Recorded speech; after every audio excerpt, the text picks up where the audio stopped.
6 години откако почна изградбата, автопатот Димир Капија Смоквица ќе се пушти во употреба. Според владата надминати се сите можни препреки и првите километри возилата ќе ги возат веќе во втората половина на април.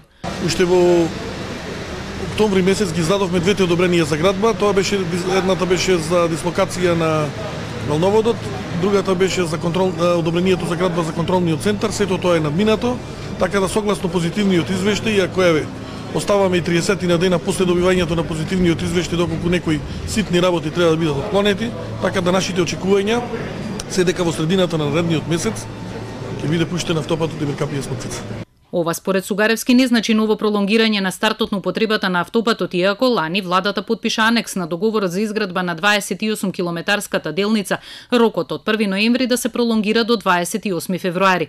Во моментов, според јавното претпријатие за државни патишта, привршуваат техничките контроли на опремата, вклучувајќи електрификацијата и потребната сигнализација. Во меѓувреме тече предистражната постапка во специјалното јавно обвинителство, откако во декември лани обелоденија дека од редовното обвинителство го преземаат случајот актор. СДСМ тогаш како опозиција обелодени дека филијалата на Стопанска банка во Неготино ја посетиле 96 грчки државјани со иста цел да подигнат илјадници евра како хонорар од грчки актор, иако ниту еден од нив не бил директно ангажиран на автопатот. Изградбата на автопатот чинеше 218 милиони евра, пари обезбедени со грант од Европската комисија, заем од Европската инвестицијска банка и од ЕБОР, како и 6 милиони евра од државниот буџет. Со оваа делница се заокружува автопатското решение Коридор 10, односно автопатот Пријателство на територијата на Македонија.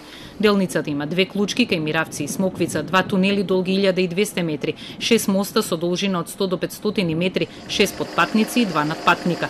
Автопатот започна да се гради во септември 2012 година, а рокот што тогаш го постави претходната влада беше септември 2017.